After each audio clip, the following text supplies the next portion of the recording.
In the stillness of a hidden valley, a village rests under the watchful eye of misty mountains. Whispers of a monk, Master Sha, circulate like the mist itself, his methods feared, his wisdom revered. The village, bathed in eerie twilight, appears both serene and ominous. High above, a shadowy temple stands, its presence commanding awe. What lies within its walls remains a mystery.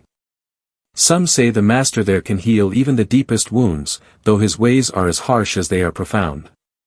This is the story of a seeker who dared to find out. A lone figure trudges up a winding path, his steps heavy but resolute. This is June, a man burdened not by physical weight but by a hollow ache within. Before him, the temple gates rise like ancient sentinels, their carved symbols whispering secrets of old. Despite his material success, he feels nothing but emptiness. This journey, long and arduous, represents his last hope. As mist swirls around him, he pauses, gazing at the imposing structure that holds the answers he seeks. His heart beats faster as he pushes the gates open. June kneels before Master Sha, the room lit by flickering candles whose shadows dance on ancient walls. The monk, calm and commanding, studies the young man with eyes that seem to see everything.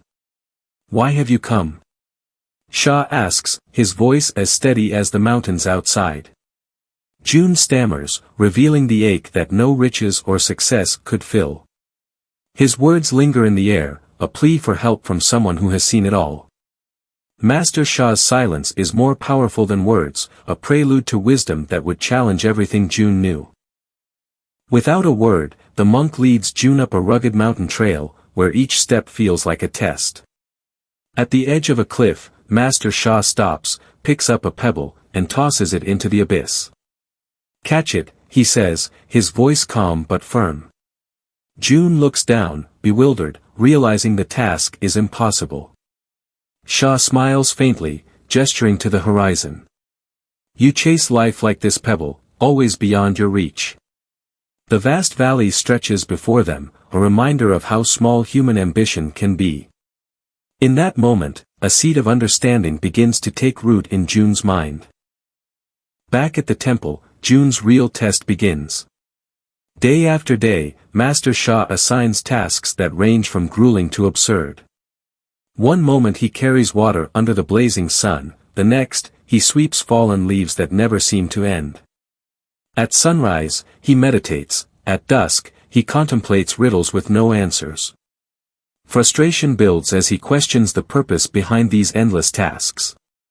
Each time he protests, Sha responds cryptically, "Learn to walk all paths without attachment." June struggles, but deep within, he knows these lessons hold the key to his emptiness. June's patience shatters as he confronts the monk in the temple courtyard, his voice trembling with anger. "Why do you make me walk in circles? Why do you build me up, only to tear me down?" he demands. Master Sha stands unmoved, his expression as calm as the stormy skies above. "Because your cup is full," the master replies, his words cutting through June's rage.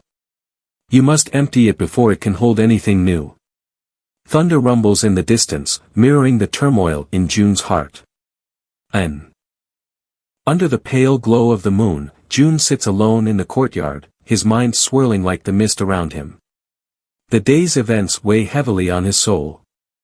For the first time, he stops fighting the confusion, letting the emptiness settle within him. Sha's words echo, "Empty your cup."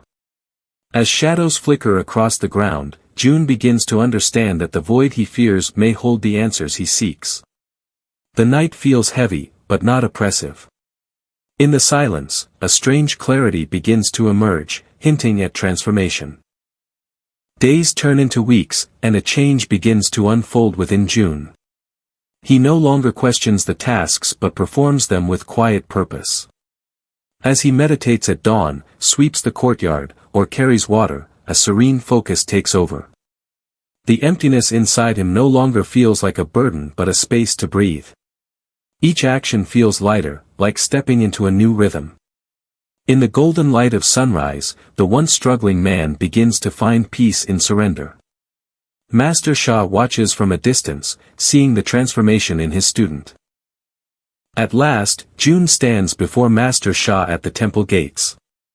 The monk's face softens into a rare smile as he speaks, "Your cup is empty now, and ready to be filled." For the first time, June bows not out of obligation but deep gratitude.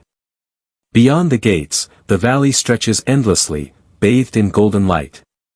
The world, once overwhelming, now feels open and full of promise. The journey wasn't easy, but June knows he has found what he sought, not answers, but peace. He steps forward, ready to embrace the life awaiting him. With the sun rising behind him, June descends the mountain trail, each step lighter than the last. The emptiness he once feared is now his greatest ally, a space to hold the beauty of life without grasping. The mist begins to clear, revealing a world filled with vibrant colors and endless possibilities. June's heart is calm, his spirit unburdened. As he walks, he carries not answers but the wisdom to let go. Life's path stretches before him, not as a destination, but as a journey to embrace with open arms. A new beginning has dawned.